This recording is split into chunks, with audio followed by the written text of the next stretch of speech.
The world keeps happening to you, and it can feel like your mind is constantly being shaped by outside forces. But what if you could become the architect of your own inner world?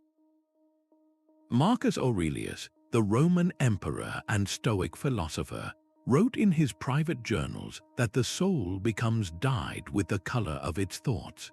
Your mind is not a fixed structure. It is a dynamic faculty, and you hold the tools to reshape it from the ground up. This is a practical guide to that renewal, using the timeless tools of Stoic reflection and logic. We will explore how to clear away the mental clutter that causes overwhelm and build a resilient inner sanctuary in its place. By the end of this, you will possess a clear blueprint for a mind that remains steady through external chaos.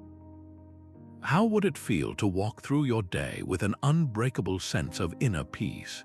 Your mind is like a constant, open gate, and through it march endless streams of impressions. A piece of thoughtful feedback from your boss, a sudden shift in your schedule, a difficult moment in a conversation. The Stoics called these incoming signals phantasiae, which simply means impressions.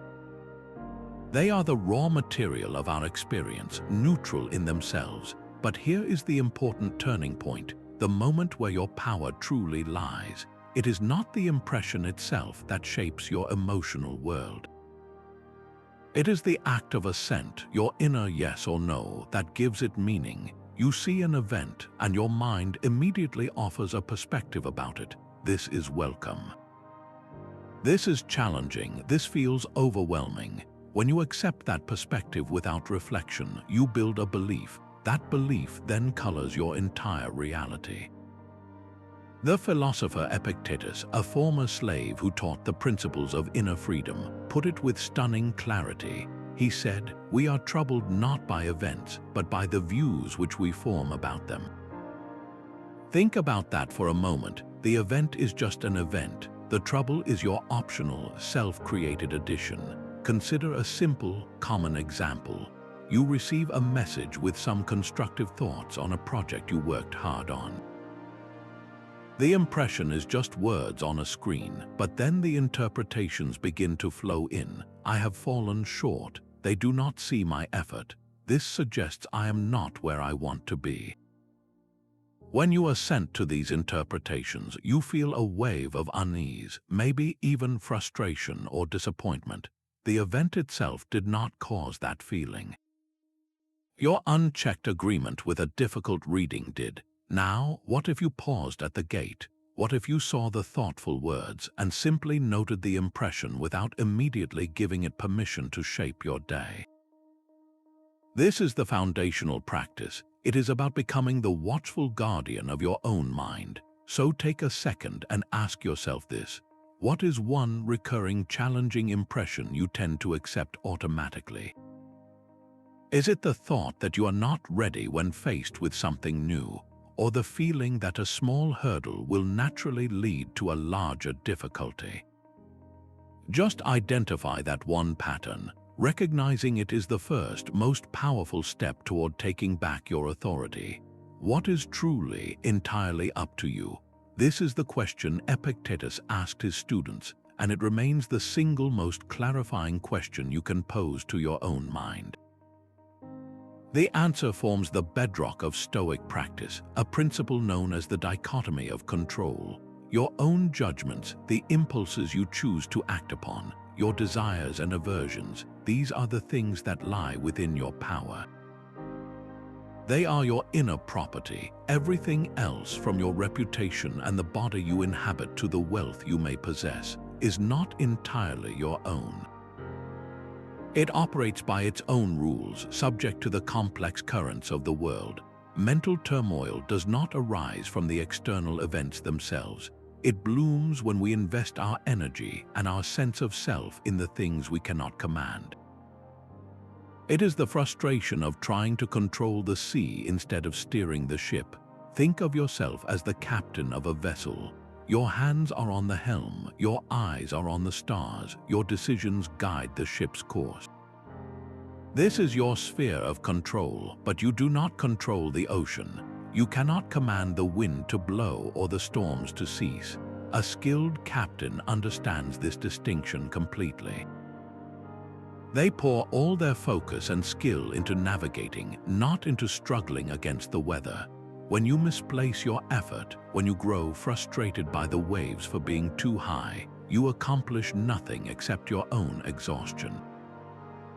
Your energy drains away and your ship drifts. Now, bring this back to your own life. Take a quiet moment and identify 3 things that have been occupying your thoughts, the concerns that stir a sense of worry or unease. Perhaps it is a desire for a specific promotion, care for a loved one's well-being, or frustration with a delayed travel plan. Now, hold each one up to the light of this simple question. Is this within my control? Your effort and preparation for the promotion, that is your helm. The final decision made by another person, that is the sea. Your compassionate actions toward your loved one, that is your helm.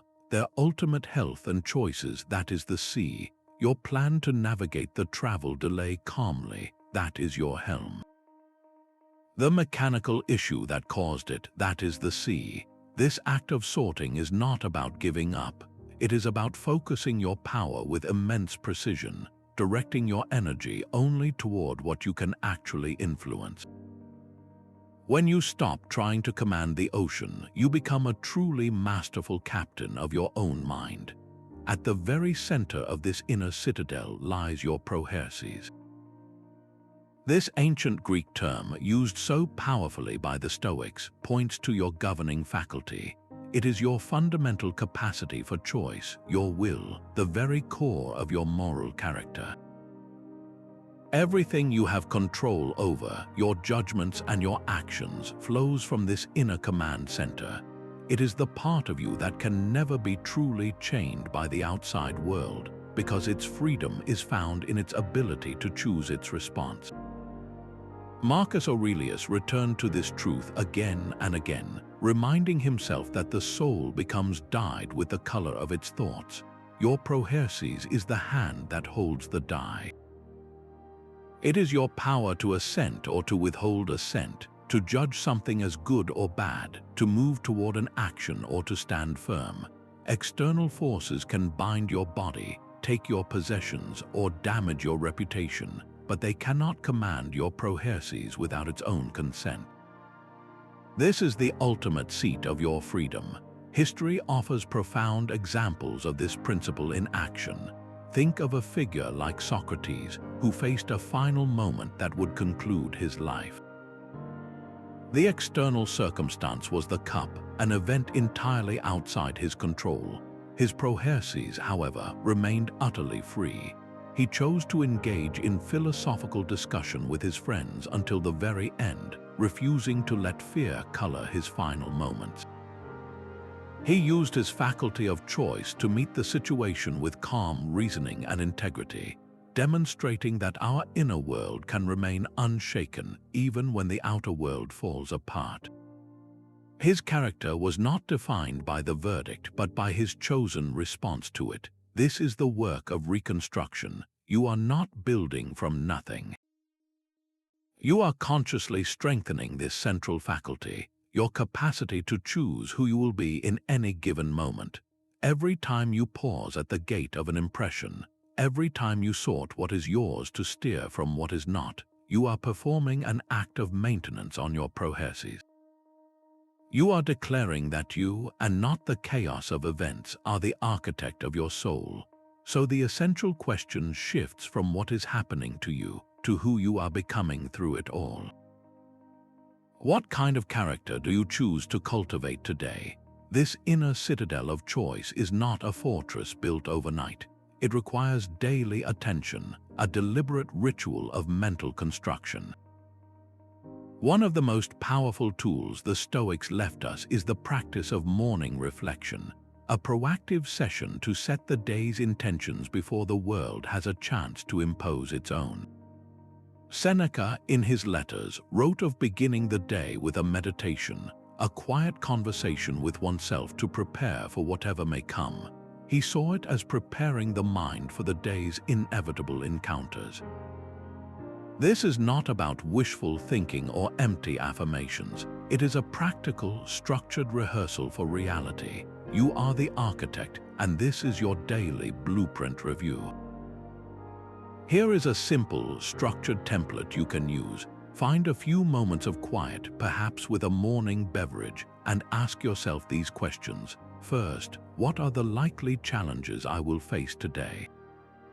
Be specific. Perhaps you have a difficult conversation scheduled or a complex task you have been putting off. The goal is not to dread these moments, but to see them clearly. Second, what thoughtful response can I pre-decide for each? For the difficult conversation, your intention might be to listen with patience and speak with integrity, regardless of the other person's tone. For the complex task, your intention could be to focus on the process itself, embracing the challenge with curiosity rather than frustration. You are not trying to control the outcome, but to guide your own actions within it.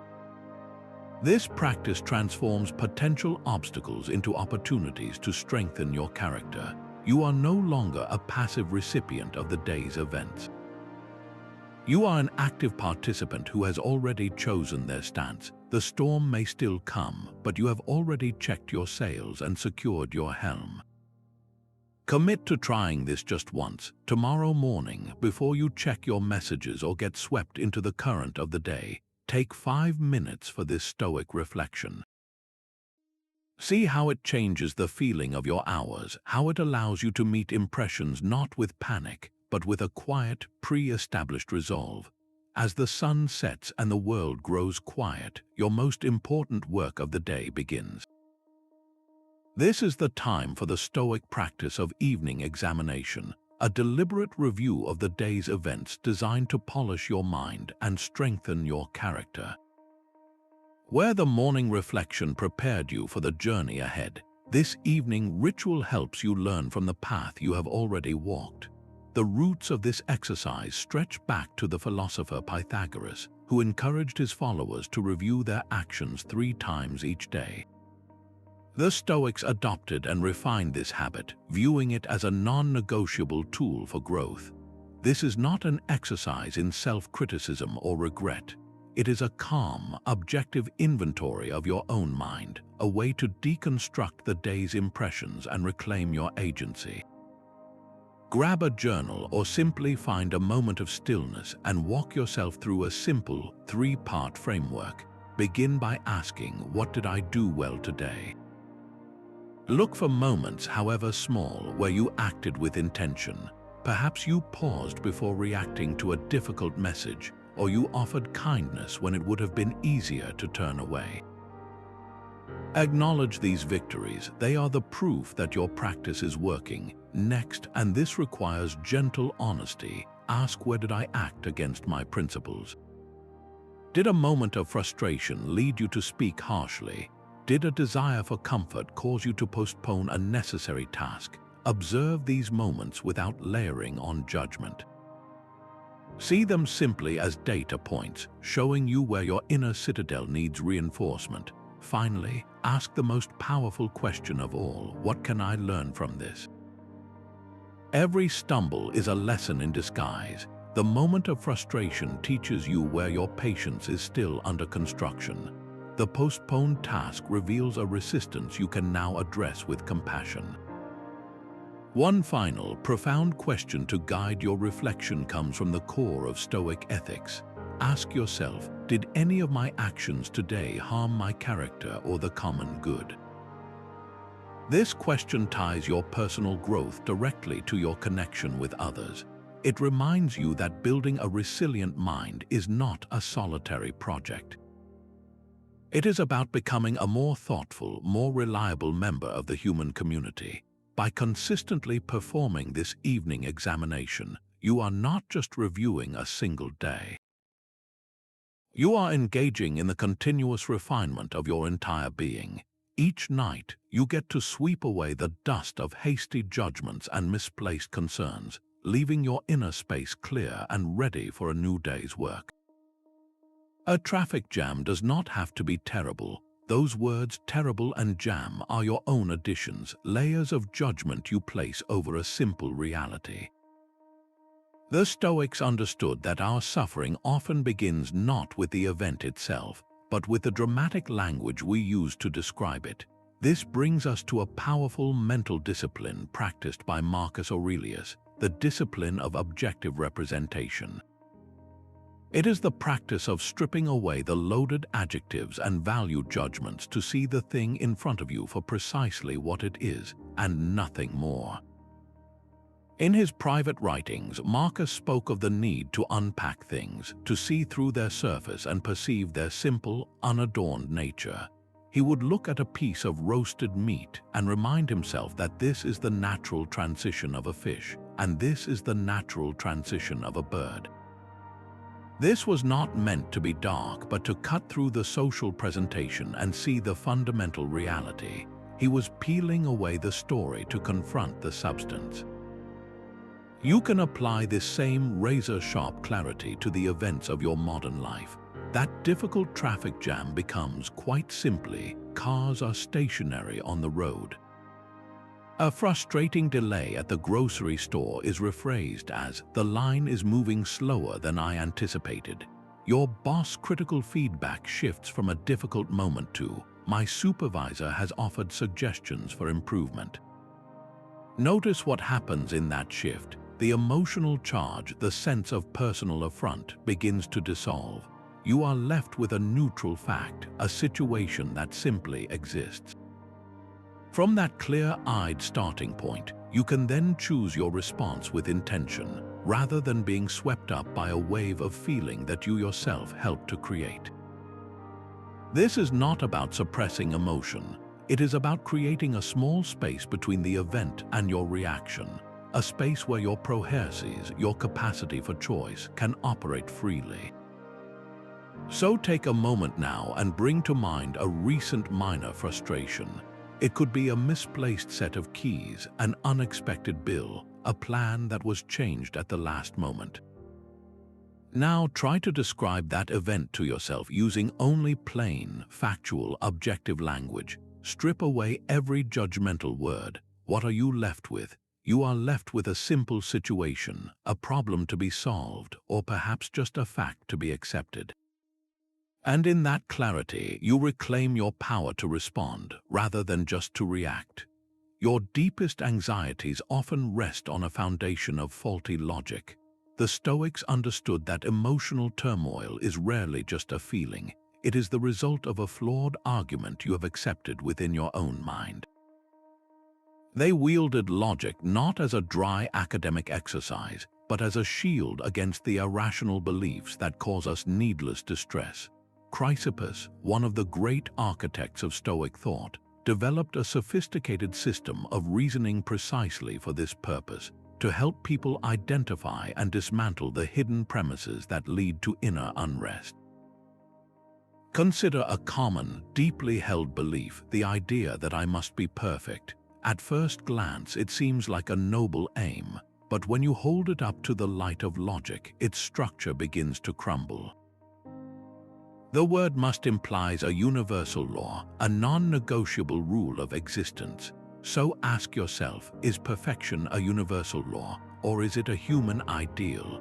Is it even possible for any person to be flawless in all things at all times?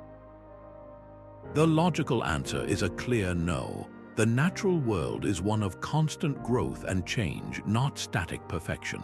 By accepting the premise that you must be perfect, you are signing a contract to feel disappointment because you have bound yourself to an impossible standard. The frustration you feel when you make a mistake is not proof of your failure. It is proof that the rule itself is illogical. Now turn this lens inward for a moment. What is one unspoken rule you live by? Perhaps it is the belief that you must always be in control, or that you should never disappoint anyone. Take that rule and gently interrogate it. Is this principle universally true, or is it a story you have chosen to believe? Does it hold up to reason, or does it create a hidden source of tension in your life? Uncovering these internal fallacies is how you begin to disarm them, replacing the shaky foundation with something far more solid and true. From the silent blackness of space, the earth appears as a fragile, blue-white marble. All of human history, every triumph and every sorrow, unfolds on that single, swirling sphere. This is the cosmic perspective, a powerful visualization the Stoics called the view from above.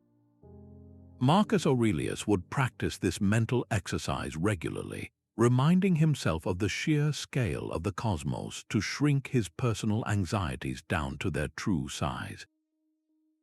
He wrote that the longest of our lives is but a pinpoint in eternity, and all the material world is but a tiny seed in the vastness of the whole. Your most pressing worry, the conflict that feels all-consuming today, is happening on that one small marble. Now bring a specific concern into your mind, that difficult project at work, the tension in a relationship, the financial pressure you feel. Picture it clearly. Then begin to zoom out mentally. See yourself in your room, then your town, then your country. Watch the continent shrink, the whole planet becoming a ball hanging in the void. See the moon pass by, then the sun, a brilliant star in an ocean of darkness. Keep going until our solar system is just one of countless others in the Milky Way, a single swirl in an unimaginable expanse. Now look back at your worry. In the grand, silent theater of the cosmos across billions of years, how much does this single moment truly weigh? This is not meant to dismiss your experience, but to place it in a wider context.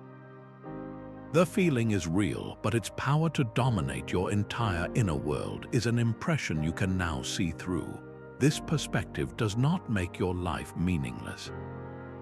It frees you. It allows you to engage with your challenges not as ultimate catastrophes, but as the manageable, passing events they are. Your role is not to carry the weight of the world, but to play your part well within it, with grace and purpose, on this beautiful, tiny marble in the stars. All of this mental work leads to a single, profound conclusion.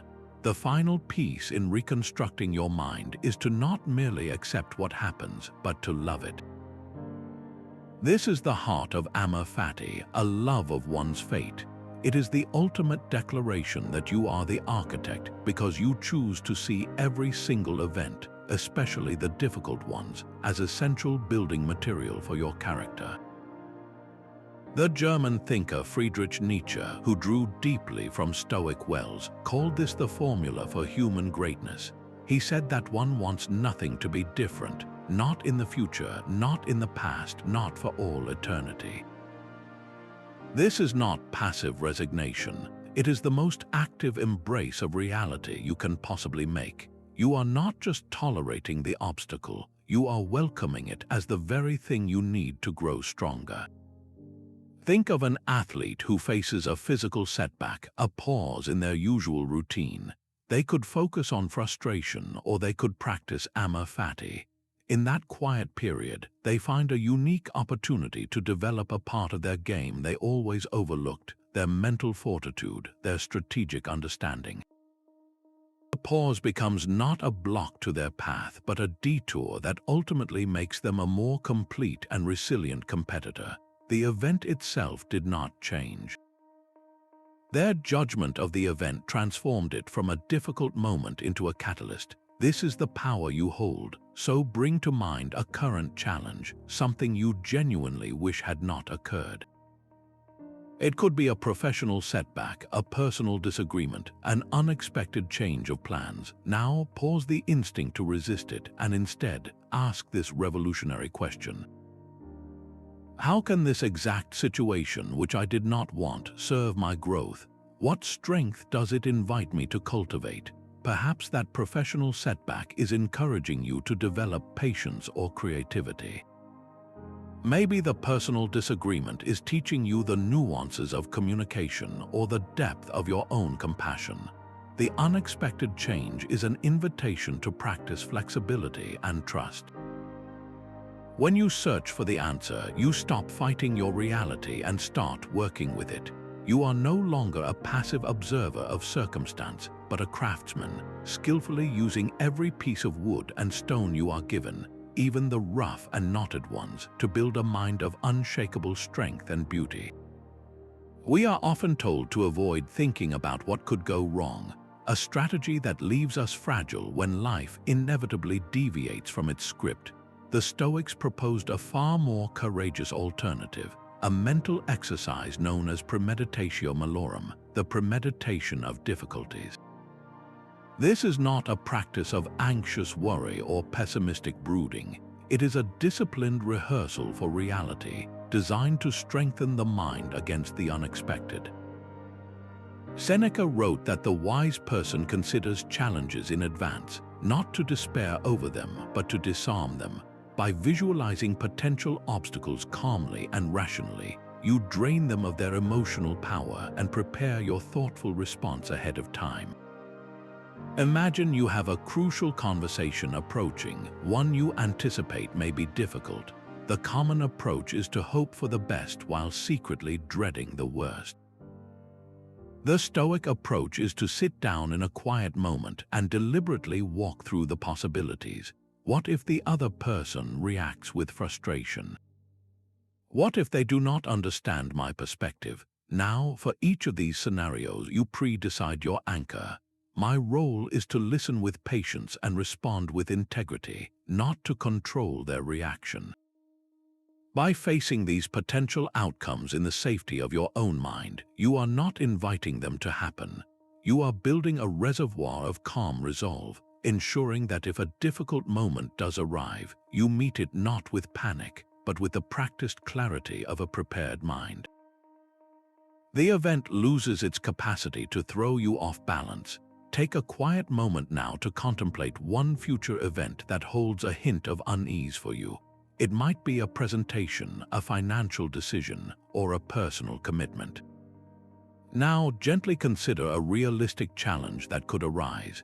Do not get lost in the emotion of it. Simply look at the possibility and ask yourself, what would a thoughtful and resilient response look like in that situation?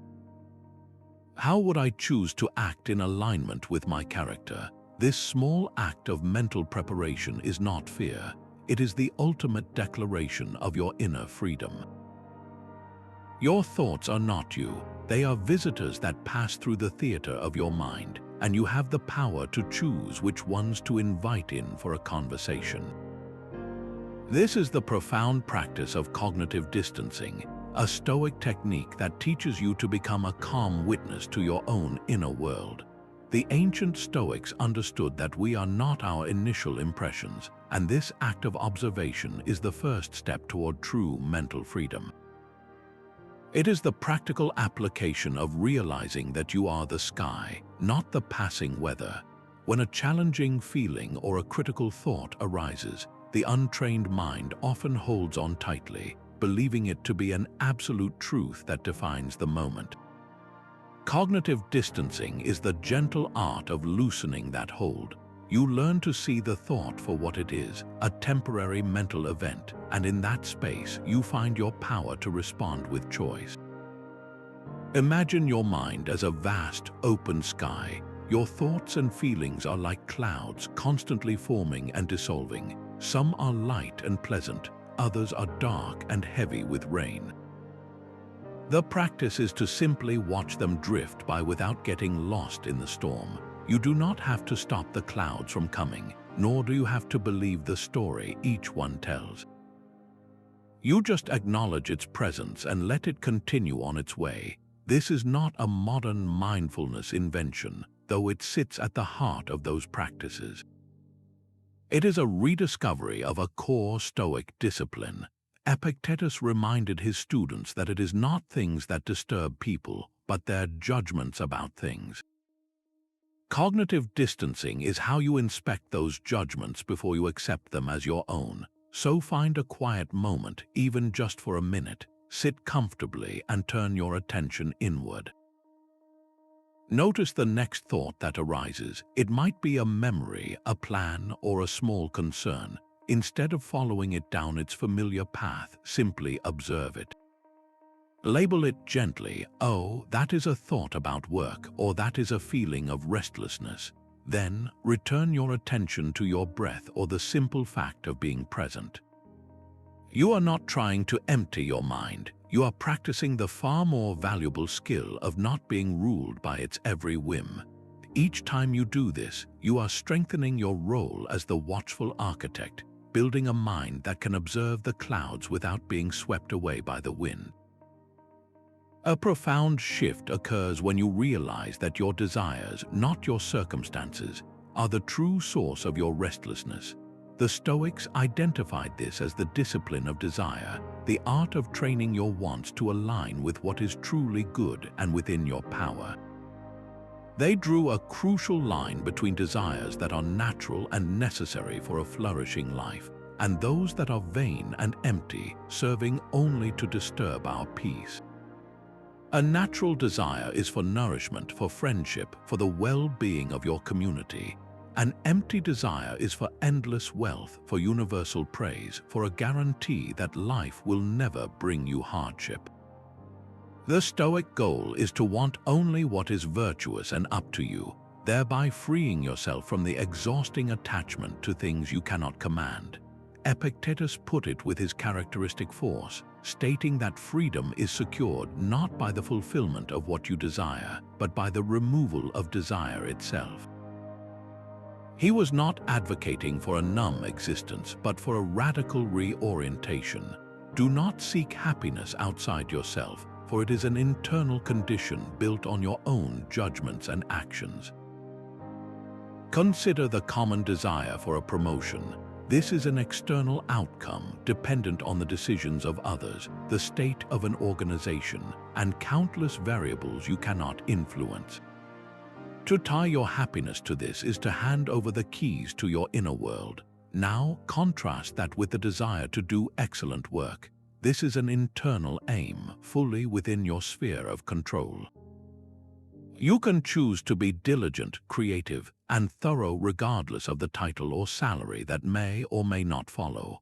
The first desire makes you a supplicant to fortune. The second makes you the architect of your own dignity. So take a quiet moment and ask yourself this essential question. What is one thing you intensely desire that, if you did not get it, your character would remain completely intact? Is it a specific relationship, a particular level of income, a certain accolade? Simply identifying this desire is a revolutionary act. It allows you to see the difference between what you truly are, your enduring character, and the external ornaments you have been taught to chase. Your peace does not depend on acquiring them. A rebuilt mind must find its expression in the world. This is the Stoic discipline of action, the principle that our inner clarity is meant to be channeled into deeds of justice, kindness, and service to the human community.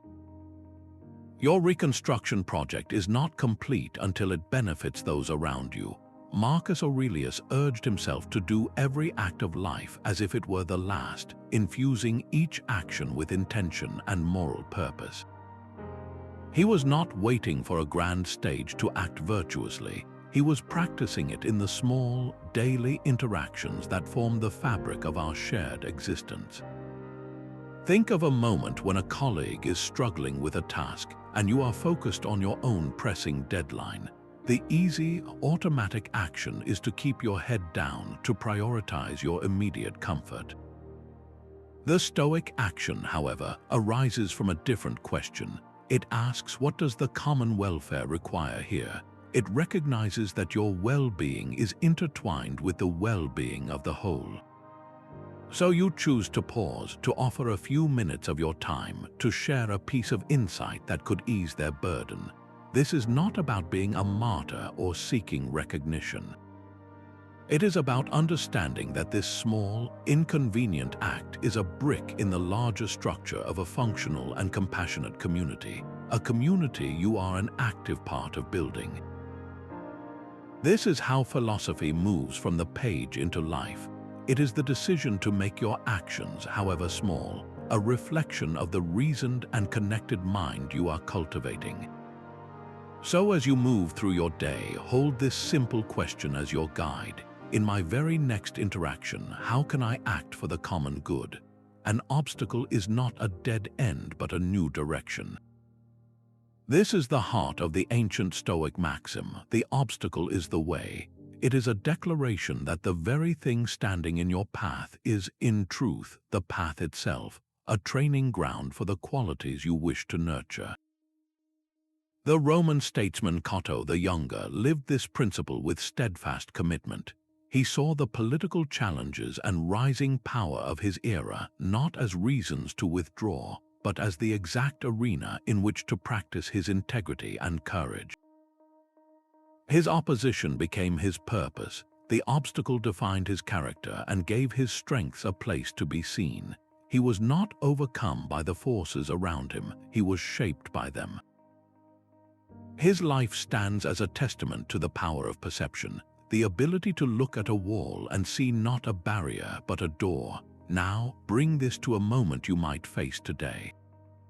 Imagine your carefully planned journey is suddenly changed by a cancelled flight. The first feeling is one of frustration and disruption, a plan undone. This is the raw event, but the Stoic art is to pause and see this event differently. The cancelled flight is now your training ground. It is an unexpected opening to practice the quality of calm. Instead of struggling with what you cannot control, you can choose to meet the new situation with steadiness. It is a chance to practice flexibility, to find another way with creativity and patience. The obstacle has not taken anything from you, it has handed you a tool for building a stronger mind. So bring to mind one current challenge in your own life. It could be a demanding project, a financial pressure, or a personal misunderstanding. Now ask yourself this powerful question: what quality does this situation invite me to practice? Does this challenge offer a chance to build my patience, to deepen my courage, to exercise my creativity? See it not as a problem to be removed, but as fuel for your growth. In that shift of view, you stop fighting your reality and start working with it, turning every hindrance into the very way forward.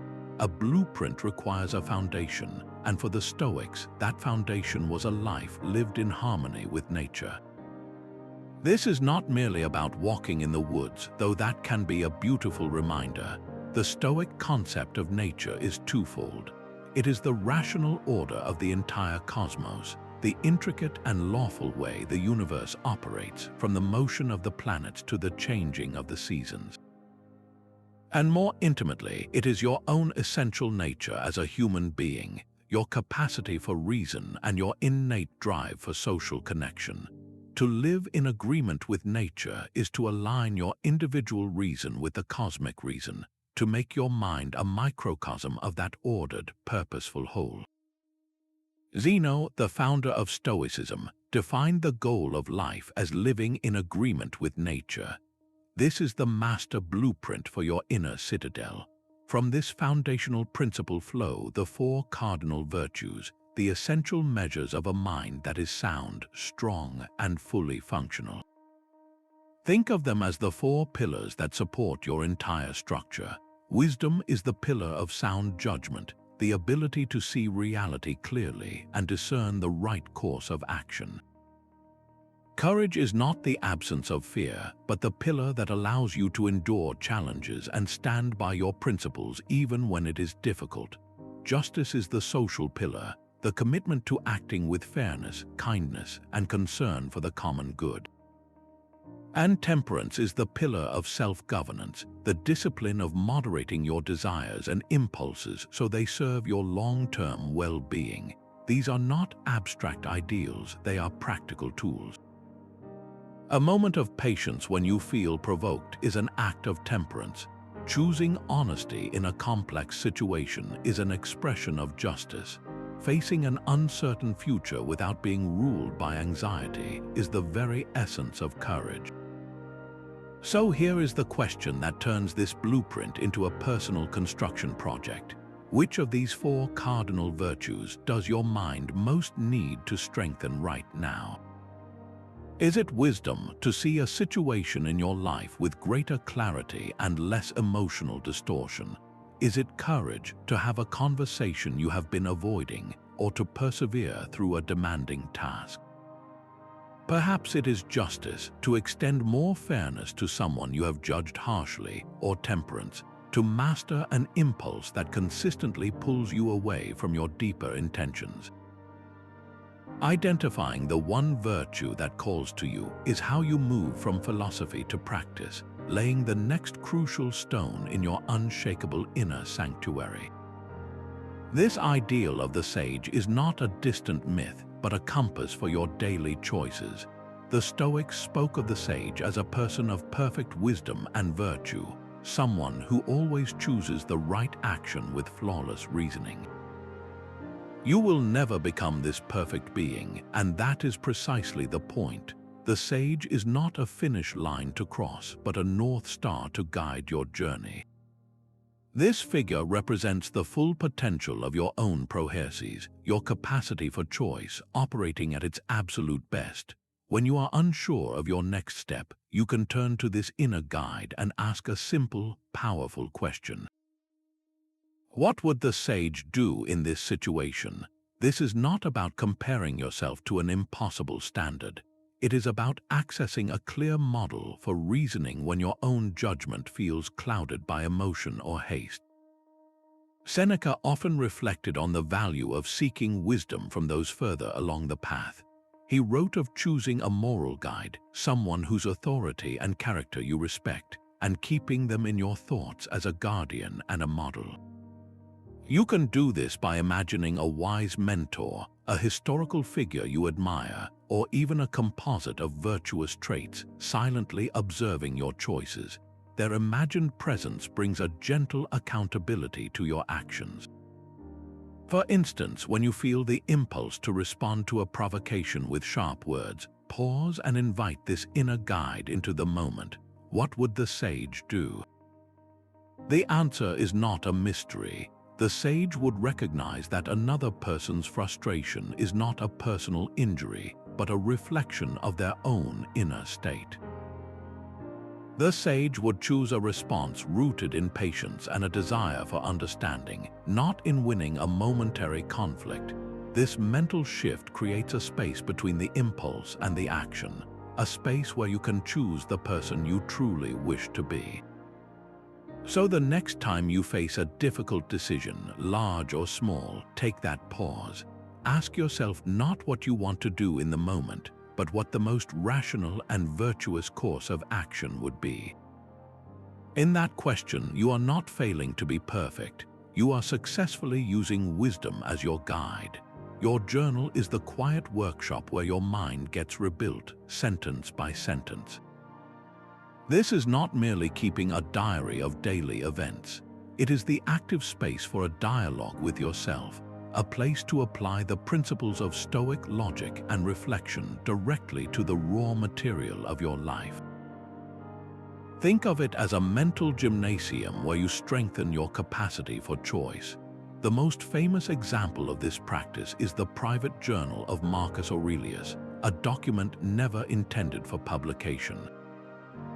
He titled his writings to himself, words that we now know as the Meditations.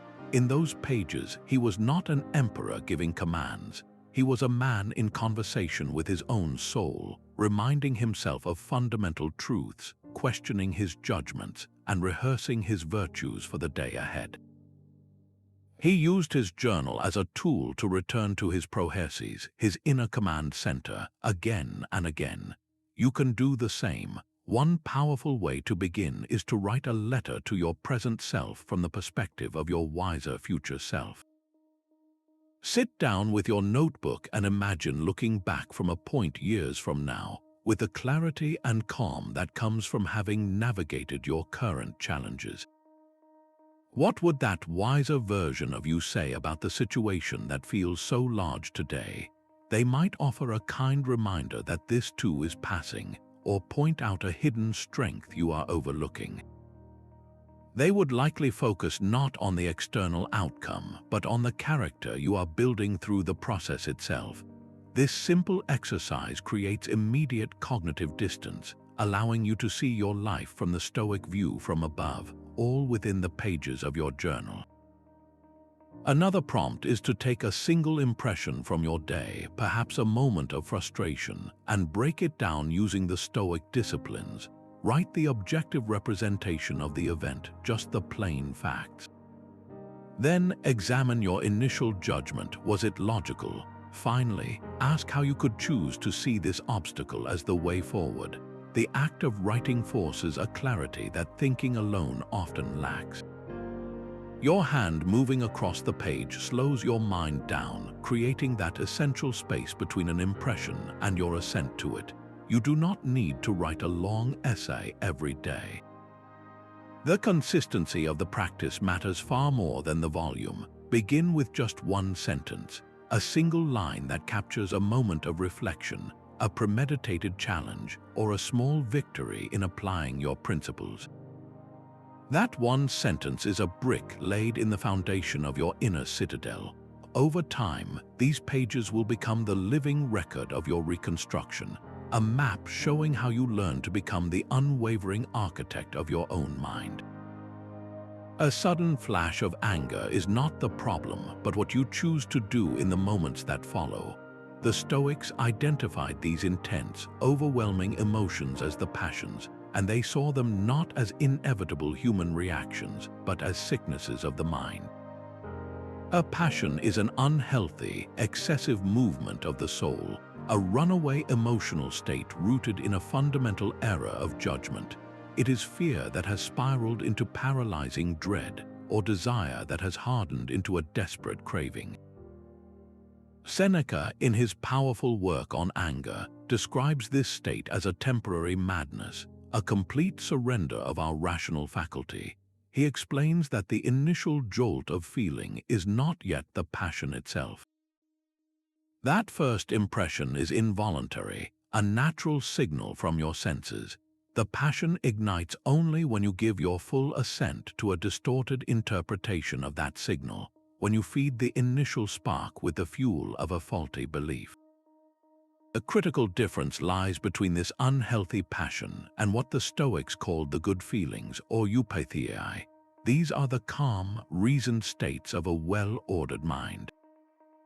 Instead of the turbulent passion of fear, you might experience a healthy sense of caution. In place of a desperate craving for pleasure, you can cultivate a thoughtful joy in what is present and good. The goal is not to become an unfeeling stone, but to replace chaotic emotional storms with clear, purposeful feelings that serve your growth. Imagine you are in a conversation and you feel that first hot spark of irritation. The impression is neutral. Someone has said words you disagree with. The passion of anger begins when you instantly assent to a judgment like, "This person is disrespecting me and I must retaliate." You have taken a simple event and layered a story of personal injury onto it, a story that may not even be true. This is the moment of your power. Before that spark can become a wildfire, you can pause and apply logic. You can question the judgment. Is this truly a personal attack, or is it simply a difference of perspective? Is my response going to serve a constructive purpose, or will it only escalate the conflict? By inserting this simple question, you create a space where reason can operate, and the passion loses its power to control you. So take a quiet moment to turn this lens inward. What passion most frequently overcomes your own reason? Is it a wave of anxiety that makes small concerns feel like certain disasters, or a surge of envy that pulls your focus toward what others have? Now go one step deeper and ask the most revealing question of all. What is the faulty judgment behind it? The anxiety might be rooted in the illogical belief that you must be able to control every outcome. The envy might stem from the false premise that your worth is determined by your possessions or status compared to others. Uncovering this hidden judgment is how you disarm the passion at its source, reclaiming your inner calm from the storm. True resilience is forged not in comfort, but in our willingness to occasionally step away from it. The Stoic practice of voluntary discomfort is a powerful training ground for the mind, a deliberate choice to embrace small challenges in order to build an unshakable confidence in your own capacity to endure. This is not about seeking hardship for its own sake, but about preparing your spirit for the unexpected turns of life. The Roman teacher Musonius Rufus taught that practicing modest conditions was essential for a philosopher, not because life is always difficult, but because it can be. He suggested that by occasionally choosing a simpler meal or wearing lighter clothing in cool weather, we prove to ourselves that our well-being does not depend on perfect external conditions. We discover a deep inner reserve that remains untouched by circumstance. The purpose is to gently move past the fear of unease, to look at it directly and realize you are far stronger than it is. When you voluntarily take a cool shower, you are not just waking your body, you are having a conversation with your own resistance. You are observing the initial impulse to avoid the chill, and then you are consciously choosing to move through it. With each moment, you are building evidence that you can handle difficulty with calm intention. This practice transforms potential future struggles from intimidating unknowns into manageable experiences you have already chosen to face on your own terms. So consider one small, safe act of voluntary challenge you could introduce this week.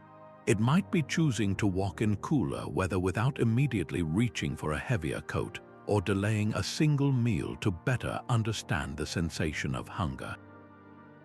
It could be as simple as sleeping on a firmer surface for one night.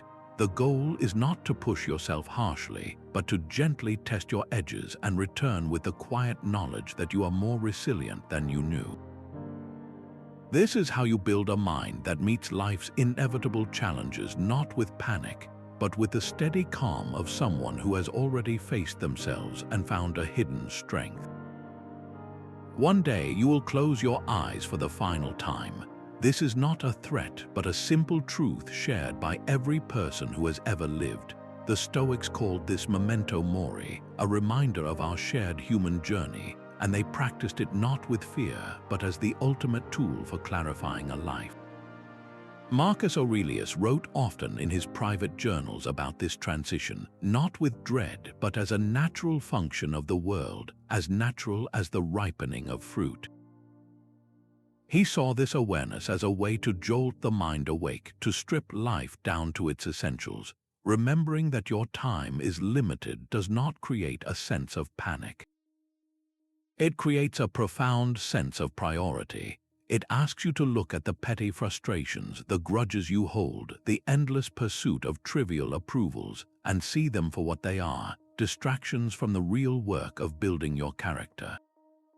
What would you stop worrying about if you knew this was your last year? The opinions of others, the pursuit of perfect conditions, the fear of a small failure, all of it would lose its weight. And in that space, a more vital question emerges. What would you start doing? You would begin the meaningful project you have been postponing. You would have the honest conversation you have been avoiding. You would spend your time with the people who truly matter, expressing the appreciation you so often keep to yourself. This is the power of the memento mori meditation.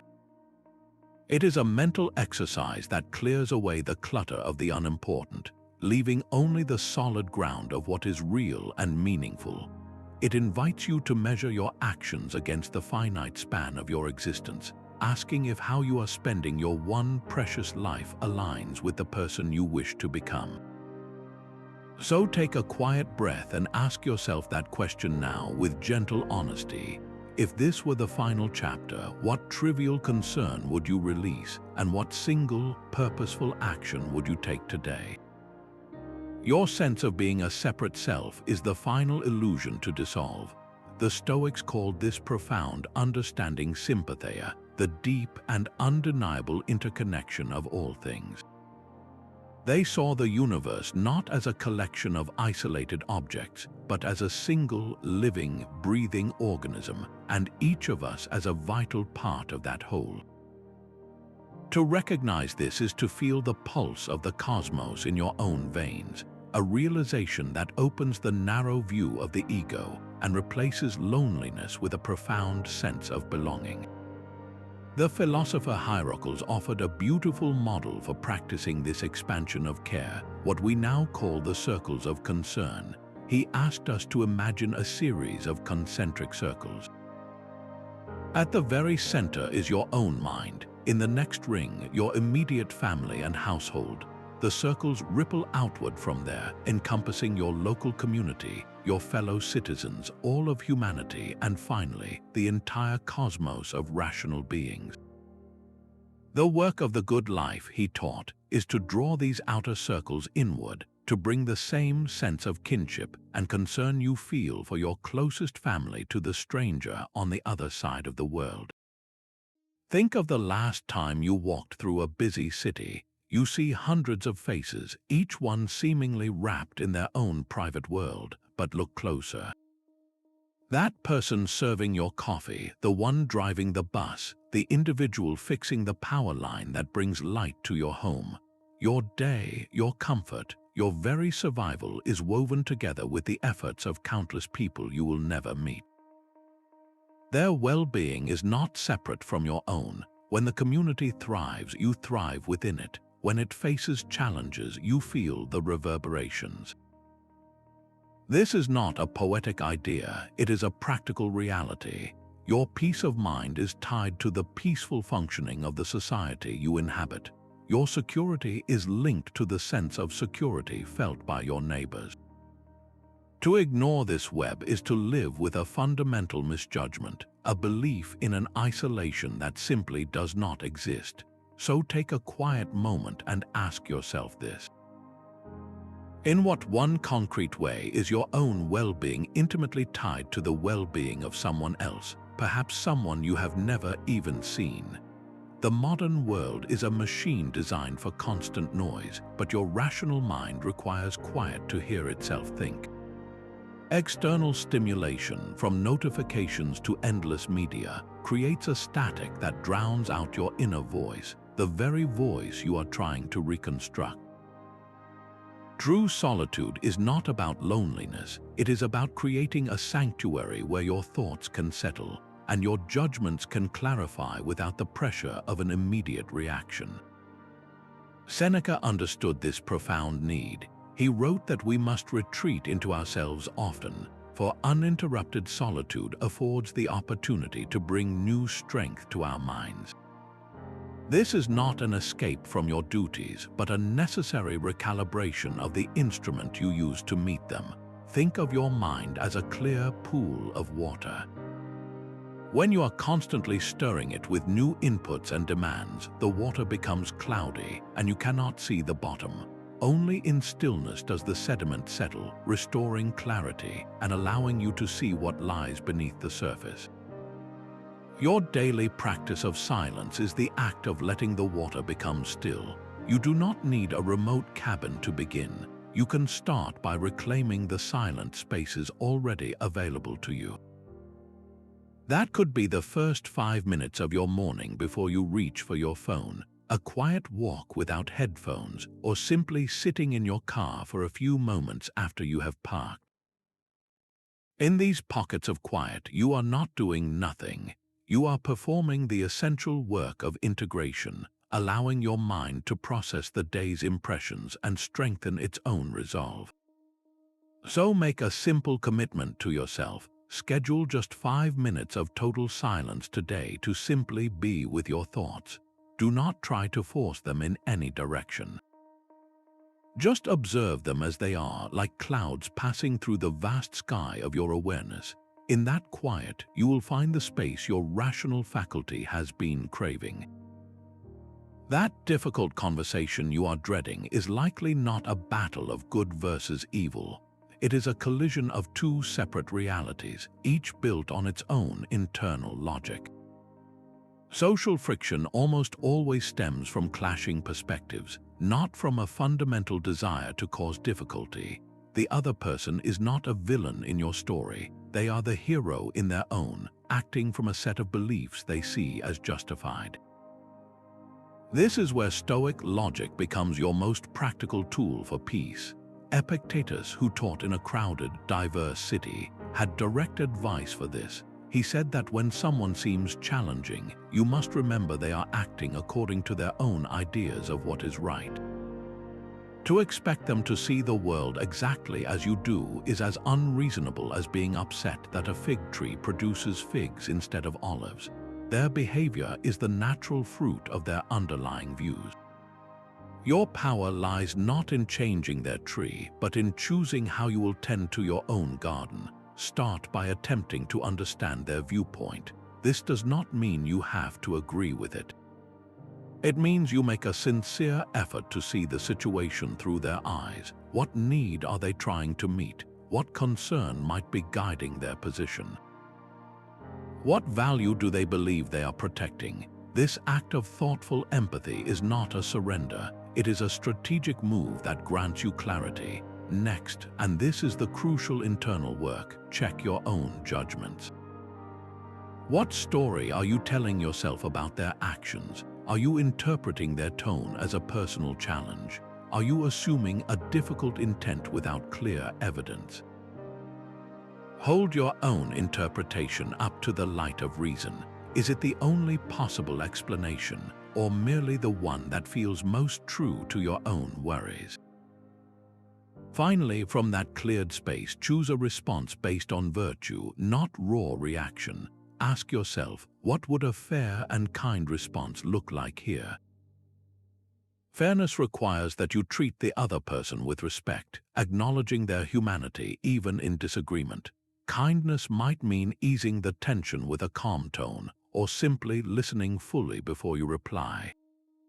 Your goal shifts from winning the argument to acting in a way that preserves your own integrity and honors the shared connection. So bring to mind a current, gentle tension in your own life. Now ask the revealing question: what core belief is the other person likely holding that makes their behavior seem reasonable from their perspective? Forgiveness is the final stage of this mental reconstruction, a quiet decision made not in the heart but in the clear light of reason. The Stoics arrived at this conclusion through a simple, unflinching principle. No one consciously chooses to do wrong. People act unjustly because of a profound error in their judgment, a mistaken belief that their difficult action will somehow lead to a good. They are confused about what is truly beneficial, chasing a shadow of the good and missing the substance. When someone causes you difficulty, they are not a villain acting from pure ill will. They are a lost traveler, convinced they are on the right path. Marcus Aurelius framed this acceptance as a matter of natural law. He wrote, "To feel anger at someone is a kind of departure from nature, which includes the rational beings who err." He reminded himself that it is inevitable, like encountering a thorn on a rose. The rose's nature is to bloom, the thorn's nature is to be sharp. The person who acts poorly is simply following their own flawed understanding of the world. Your frustration, then, becomes a protest against reality itself, a refusal to accept that people are as they are, not as you wish them to be. This view of forgiveness has nothing to do with condoning the action or pretending it did not happen. Stoic forgiveness is not an emotional pardon. It is a strategic release, a conscious choice to stop allowing another person's past action to continue disturbing your present peace. The resentment you hold is a poison you yourself keep drinking while expecting the other person to suffer from it. The original act may have caused you difficulty, but your ongoing refusal to forgive is a second, self-inflicted wound that you have complete power to stop. So turn this lens gently upon your own history. Is there a past experience where your refusal to forgive is now causing you more suffering than the original act did? That tightness in your chest, the recurring mental loop, the energy drained by holding a grudge. This is the real cost. To forgive, in the Stoic sense, is to logically declare that you will no longer pay that cost. You simply lay the burden down and walk on, lighter and free to continue building your inner sanctuary. Your mind, like any well-crafted structure, requires regular upkeep. This is not about grand, occasional renovations, but the simple daily rituals that preserve its strength and clarity. Think of your mental practice as you would physical exercise. You would not expect a single session at the gym to keep you fit for a year. The same is true for your inner world. Consistency is the force that builds unshakable resilience, and the beauty of this work is that it does not demand hours of your day. You can begin with a simple, personalized 10-minute ritual, a daily circuit training for your mind that weaves together the practices we have explored. Start your day with a 5-minute morning intention. Before the world's demands rush in, find a quiet space to set your inner compass. This is your proactive blueprint review. Ask yourself 2 questions. What potential challenges might today present, and what thoughtful response can I choose for each? You are not trying to control the day, only your stance within it. For a difficult meeting, your intention might be to listen with patience. For a complex task, your aim could be to focus on the process with curiosity. This brief rehearsal transforms potential obstacles into opportunities for growth. Then, throughout your day, institute a 1-minute mindfulness check-in. Set a gentle reminder on your phone for midday. When it chimes, simply pause whatever you are doing. Take 1 conscious breath and ask, am I accepting impressions without reflection? Is my energy focused on what I can influence, or am I struggling against the current? This is not a long meditation, just a quick recalibration, a moment to ensure you are still holding the helm. It is the mental equivalent of checking your posture. Finally, conclude with a 4-minute evening examination. As the day winds down, take your journal and perform a calm, objective inventory. Acknowledge 1 thing you did well, 1 moment where you could have aligned more closely with your principles, and 1 lesson you can carry forward. This is not about self-criticism, but about gathering insight for your continued growth. It is how you polish the mind, sweeping away the dust of hasty judgments. The specific structure is less important than the commitment to the ritual itself. Your 10 minutes might look different from someone else's. The goal is to design a sustainable practice that feels like a gift to yourself, not a burdensome task. What 1 small piece of this ritual can you commit to starting tomorrow? Perhaps it is just the morning intention, or a single mindful breath at noon. That small, consistent act is the first step in a lifetime of mental fortitude.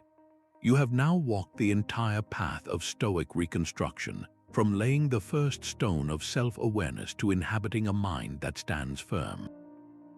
This journey does not ask you to change who you are, but to return to the person you have always been, the rational architect of your own inner world. We began by learning to stand guard at the gate of our impressions, and we ended by building a sanctuary of unshakable peace. Every practice, from the morning reflection to the evening examination, from the discipline of desire to the love of fate, serves a single, unified purpose to strengthen your capacity for choice.